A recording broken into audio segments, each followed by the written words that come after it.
سنت و مدرنیته، نوشته صادق زیبا کلام، کتابخوان حمید فلاحی، خوانش 47. فصل 9. عدم موفقیت مشروطه. در فصل گذشته با زمینه‌های سیاسی و اجتماعی و همچنین نحوه پیدایش مشروطه آشنا شدیم. حال ببینیم که در عمل مشروطه چگونه پیش رفت و بر سر آن چه آمد.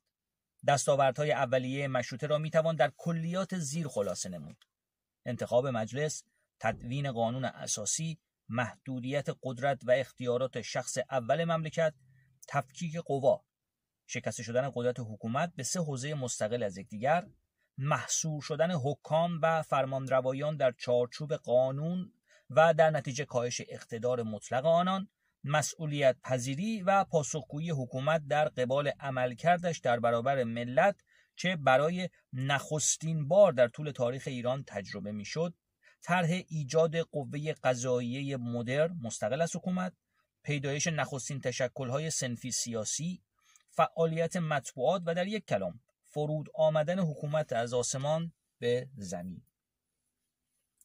همانطور که دیدیم حکومت آسمانی به زمین آمده و خاکی شده بود. قبله عالم و میخ میان زمین و آسمان عملاً هیچ کاره شده و زمام امور مملکت در دست مبعوثین ملت، اصطلاحی که در فرهنگ سیاسی ایران آن روز ظاهر شد، قرار گرفته بود.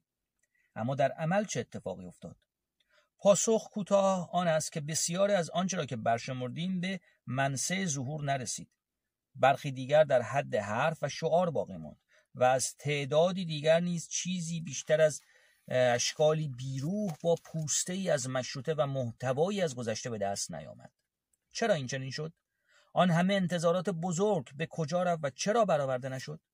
چرا در عمل نه مملکت به سمت پیشرفت و ترقی رفت، نه قانون حاکم شد، نه اختیارات حکومت کاهش یافت، نه قبله عالم و شخص اول مملکت مطیع امر قانون گشت، نه برگزیدگان، نخبگان و رجال میهندوس، متخصصین، آگاه، امانتدار و فهیم زمام امور کشور را به دست گرفتند، نه انجمنها مبدل به احزاب و تشکل‌های سیاسی صنفی مدرن شدند و نه مطبوعات باقی ماندند و غیره.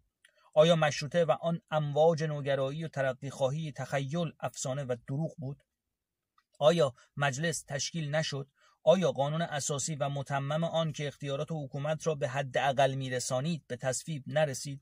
آیا آن انجمنها، تشکلها و کسانی که مشروطه میخواستند و خواهان تغییر و تحول بودند وجود خارجی نداشتند و آنها را باید صرفاً زاییده ذهن خلاق و بالنده چند مورخ تخیلگرا به شمار آوریم؟ پاسخ آن است که همه اینها بود و مشروطه نیز وجود داشت، اما به صورت دولتی مستعجل که نیامده به سرای باقی شتافت. مشروطه باقی ماند اما هیچ یک از آن اهداف و آرزوها یا انتظارات بزرگ را بر نیاورد.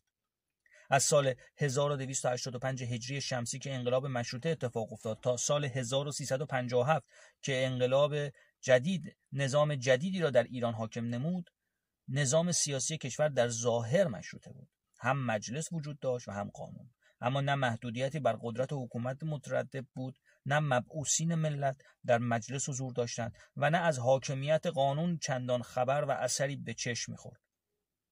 اگر از چند سال و یکی دو دوره استثنایی که مجموعاً به تعداد انگشتان 2 دست نیز نمی‌رسد صرف نظر نماییم، در 72 سال باقی مانده 1285 تا 1357 آنچه بود خودکامگی، منویات ملوکانه و اعمال قدرت مطلق حکومت بود و اعلیحضرت یا شاه سابق همچون شاه شهید ناصرالدین شاه یا خاقان مغفور فتحعلی شاه کلیه زمام امور کشور را در دست داشت و مقدرات کشور را رقم میزد. مجلس، مشروطه و مبعوثین ملت به دستگاهی تقلیل یافت که به قول مهندس عبدالله ریاضی بزرگترین و بالاترین افتخارش برآوردن منویات ملوکانه و اطاعت از اوامر ذات اقدس شهریاری بود. چرا مشروطه به جایی نرسید؟ قبل از هر چیز باید گفت که در این خصوص تاکنون کار جدی، منسجم و موشکافانه‌ای صورت نگرفته است. کارهای انجام شده اکثرا قضاوتگونه هستند و به جای آنکه بر یک پژوهش جدی پیرامون مشروطه و تحولات آن استوار باشند، بیشتر حالت نظریه پردازی، کلیگویی و ذهنیگرایی دارند. به علاوه نوعاً ایدئولوژیک زده هستند، به این معنا که یا نویسندگان اساساً نهضت مشروطه را یک جریان اصیل، ملی و خودجوش ندانسته و به طبع برای چنین حرکتی نتیجه جز شکست انتظار ندارند، یا اینکه آن را در چارچوب‌های مارکسیستی و شبه مارکسیستی مطرح کردند و خصلت تاریخی ضعیف، دورو، سازشکار و غیر انقلابی بورژوازی را که به زعم آنان رهبری انقلاب مشروطه را در دست داشت عامل ناکامی آن می‌دانند. شماری نیز همچون کسروی عدم موفقیت مشروطه را ناشی از بی‌اطلاعی مردم و حتی رهبران آن جنبش از معنا و مفهوم درست مشروطه می‌دانند. برخی همچون ناصرالملک که از درباریون تحصیل کرده، فهیم و آگاه عصر قاجار بود، آن را اساساً حرکتی احساسی، زودرس و خارج از ظرفیت و توان جذب جامعه ایران می‌دانستند و امیدی به موفقیت آن نداشتند. او در نامه تاریخیش به مرحوم سید محمد طباطبایی، یکی از رهبران مشروطه، می‌نویسد: این حرف‌ها مشروطه و برپایی مجلس که در همه جای دنیا ساره سعادت است، به عقیده بنده در ایران امروز مایه هرج و مرج و خرابی و ذلت و عدم امنیت و هزاران مفاسد دیگر خواهد بود، زیرا که برای استقرار و اجرای ترتیبات جدیده هنوز علم و استعداد نداریم. چپ که نشدیم، کلاغی هم از یادمان رفت. در ادامه نامه‌اش به طباطبایی میگوید برای مجلس و ترتیبات جدید حکومتی شما لااقل به 1000 نفر فرد تحصیل کرده و عالم نیاز دارید، ولی آیا شما میتوانید حتی 200 نفر را بشمارید که آگاهی لازم را برای پیشبرد مملکت داشته باشند؟ ناصرالملک معتقد است که قبل از انجام هر حرکت سیاسی میباید افراد عالم، آگاه و وارد به مقتضیات عصر تربیت کرد. او نتیجه گیری می کند که در غیر این صورت مشروطه مانند فرو کردن ران شتری به حلق بیماری می باشد که مدت هاست به واسطه بیماری تغذیه نشده و روده هایش خشک شده است. نه تنها حال بیمار بهبود نخواهد یافت، بلکه وضعیتش خرابتر نیز خواهد شد. دسته بعدی شامل طیف نسبتاً وسیعی از نویسندگان و تحلیلگران خیال پردازی می شود که به شکل حادی دچار بیماری توهم توطئه هستند. آنان در هر پیچ و خم سیاسی و تحول تاریخی به دنبال یافتن دست‌های پیدا و پنهان انگلستان، روسیه، آمریکا، صهیونیسم، استعمار و فراماسون‌ها هستند.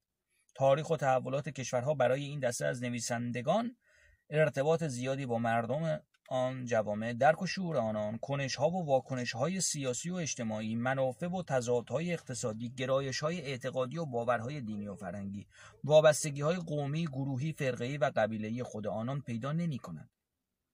بلکه برای فهم تحولات جوامع باید به سراغ شهر فرنگ و پادشاه اجنه ها رفت. تبیین آنان از مشروطه و علل ناکامی آن نیز در توطئه‌های فراماسونری و تحریکات عناصر پشت پرده، عوامل نفوذی، استعمار بین‌الملل و دشمنان نامرئی خلاصه می شود. تحلیل دیگری که مشابهت زیادی با برداشت فوق دارد معتقد است که علل ناکامی این نهضت پیوستن منافقانه و مزورانه شماری از رجال حاکم که البته بسیاری از آنها مأمور یا فراماسون بودند به مشروطه و سپس خنجر زدن از پشت به آنان می باشد. و سرانجام می رسیم به اندیشه‌ای که بعد از پیروزی انقلاب 57 رایج شده است. بر اساس این نظریه علت اصلی شکست مشروطه آن بود که جریانات لیبرال، غرب زده و وابسته پس از پیروزی مشروطه آن را از مسیر اصلیش که شریعت خواهی بود خارج کردند و به انحراف کشاندند. این جریانات از ابتدای حرکت مشروطه سعی کردند تا نیت واقعی خود را پنهان سازند و حتی به منظور جلب روحانیون مشروطه را در یک لباس مذهبی عرضه کردند. اما پس از پیروزی مشروطه آنان دیگر اصراری بر مخفی نگه داشتن اهداف واقعی خود که ایجاد یک نظام سکولار غربی بود نداشتند. بنابراین از یک سو تز جدایی دین از سیاست را مطرح کردند و از سوی دیگر تلاش نمودند تا روحانیون را از دخالت در عرصه فعالیت‌های سیاسی و اجتماعی کنار بزنند. عملکرد آنان باعث سرد شدن و کنارگیری علما از مشروطه شد و با کنار رفتن آنان مردم نیز که به پشتوانه و رهبری مراجع وارد مبارزه شده بودند از مشروطه حمایت نکردند. علیرغم تفاوت‌های ظاهریشان یک وجه اشتراک اساسی در جملگی تحلیل‌هایی که بررسی کردیم وجود دارد. این وجه اشتراک عبارت است از دوچار بودن به همان بیماری مزمن حاکم بر نگرش تاریخی ما. فرو رفتن در فضایی از ایدئولوژی زدگی، اوهام، ذهنیگرایی، خیال بافی و در یک کلام خلاصه کردن تحولات سیاسی و اجتماعی در بستری از توهم، فرضیات دایجان ناپلونی و فرهنگ سیاسی کار انگلیس هاست. به سخن دیگر نباید پنداشت که طرفداران این نظرات هیچ برداشت خاصی از مشروطه نداشتند و اسباب و علل ناکامی مشروطه را تنها پس از بررسی‌های عمیق و همه جانبه به واسطه وجود فراماسون‌ها، تقلب جریانات غربگرا و یا رنگ عوض کردن رجال و درباریون قاجار و پیوستن آنها به مشروطه می‌دانستند، بلکه این نظرات از قبل در ذهن طرفداران آن وجود داشته و مشروطه صرفاً مثالی برای اثبات دیدگاه آنان بوده است. به سخن دیگر، آنان هر تحول تاریخی دیگری را نیز با همین ابزار و از همین زاویه نگریسته و درباره آن کم و بیش نیز به همین جمع‌بندی و نتیجه گیری می‌رسند. تحلیل دیگری نیز وجود دارد که در محافل دانشگاهی ایران رونق یافته است. بر اساس این تحلیل، مشروطه و نظام پارلمانیسم که در غرب استقرار یافت بر روی یک پیشینه تاریخی بنا شده است. به عبارت دیگر، پارلمانتریسم و حکومت مشروطه مولود تحولات سیاسی، اجتماعی و اقتصادی چند قرن گذشته مغرب زمین بود و پدیده‌ای نبود که غربی‌ها یک شبه انتخاب کرده باشند. اما در ایران چنین تحولاتی به وقوع نپیوست. عده‌ای اصلاح طلب آن مدل و الگو را بدون در نظر گرفتن پیش شرط‌ها یا پیش زمینه‌های تاریخیش به گونه غالبی وارد ایران نمودند. طبیعی بود که چون شرایط سیاسی و اجتماعی لازم برای تشکیل حکومت مشروطه یا نظام سیاسی انتخابی در ایران به وجود نیامده بود، آن نهالی که نشاندند به بار ننشست و اندکی بعد خشک شد. این دیدگاه در راستای نظرات کسروی و ناصرالملک است و حداقل مزیت آن در این است که برعکس دیدگاه‌های دیگر، تاریخ، جامعه و تحولات آن را از منظر توطئه و دسیسه نمی‌بینند. باید اذعان داشت که از میان تمامی نظراتی که در تبیین علل ناکامی مشروطه برشمردیم، آخری از همه مستدلتر، محکمتر و به همان میزان نقد آن نیز دشوارتر است.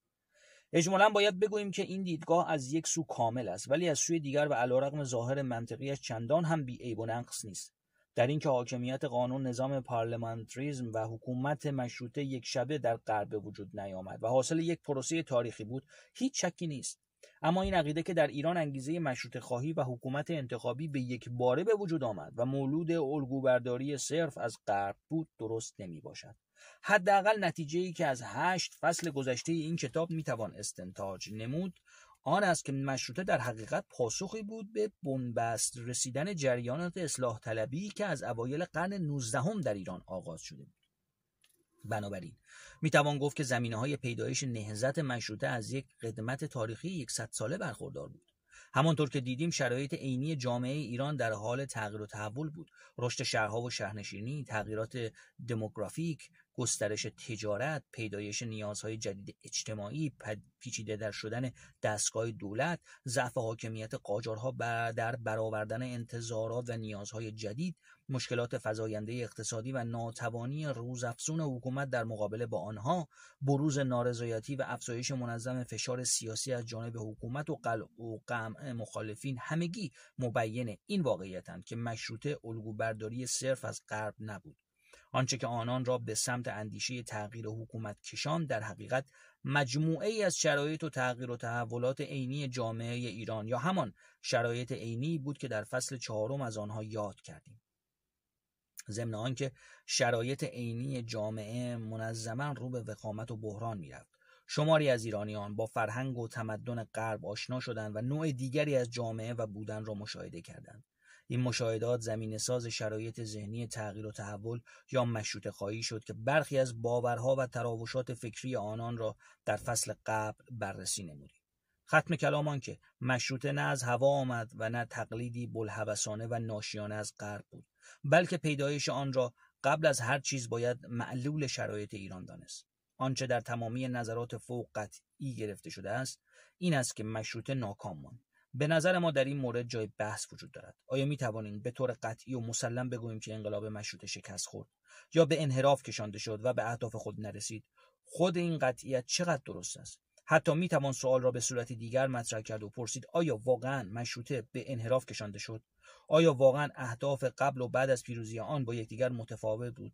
آیا فراماسون‌ها واقعا در شکست آن نقش داشتند در صورت پذیرفتن فرض شکست مشروطه؟ اگر هدف مشروطه را صرفاً ایجاد یک نظام سیاسی جدید بر مبنای حاکمیت قانون و محدودیت قدرت حکومت تعریف کنیم، در این صورت نظریه شکست مشروطه درست است و مسلماً انقلاب مشروطه نتوانست آن دستاوردها را به ارمغان آورد. اما این همه روایت مشروطه نیست. درست است که مشروطه نتوانست موجد یک نظام دموکراتیک یا مردم سالار در ایران شود، اما افکار و آرا، انتظارات، جهانبینی‌های نو، آگاهی‌ها، افق‌های جدید، فلسفه سیاسی نوین و در یک کلام موج نوگرایی و روشنگری که این نهضت بلخص پیرامون نگرش به حکومت و فلسفه سیاسی در ایران به وجود آورد، به هیچ روی نه از میان رفت و نه فراموش شد و نه نسل‌های بعدی ایرانیان از دنبال کردن آن دست کشیدند. بنابراین درست است که مشروطه نتوانست یک نظام سیاسی مدرن در ایران خلق کند، اما دستاوردهای فکری و معرفتی سیاسی و اجتماعی آن را نباید فراموش کرد. در نتیجه مشروطه بسیاری از باورهای کهن سیاسی ایرانشاهی، خداشاهی و سایه خدایی ترک برداشت. آن فلسفه سیاسی چند هزار ساله که به پادشاه یا رئیس مملکت و جایگاهش به منزله نهادی آسمانی، آن دنیایی، اهورایی، مقدس، مشروع و واجب الاطاعه مینگریست، در سایه امواج مشروطه همچون قلعه‌های شینی کودکان که بر روی ساحل می‌سازند شسته شد و فرو ریخت. مشروطه نتوانست به یک نظام سیاسی مردم سالار ختم شود، اما توانست حکومت و جایگاه آن را که تا قبل از مشروطه در آسمان بود پایین آورد و زمینی کند. مشروطه نتوانست حکومت را قانونمند و قانون پذیر سازد، اما توانست آن اندیشه سیاسی سنتی را که رئیس و شخص اول مملکت را جانشین و سایه خدا می‌دانست و حاکمیتش را موهبتی الهی می‌پنداشت با اندیشه‌های نوینی جایگزین نماید که بر اساس آن حکومت و شخص اول مملکت را تابع قانون، برگزیده ملت و مطیع نمایندگان مردم یا به قول مشروطه خواهان مبعوثین ملت می‌دانست. مردم یا حداقل بخشی از اقشار جامعه از آن پس نه تنها دیگر خود را فرمان بردار، مطیع یا به قول موریس دورژه امربر یا به روایت خواجه نظام الملک و فرهنگ سنتی حاکم بر ایران رعیت حکومت نمی‌دانستند، بلکه انتخاب حکومت یا به گفته جان لاک حکومت منتخب یا حکومت بر مبنای وکالت و در نتیجه عزل و نصب آن را برای خود یک حق تلقی می‌کردند.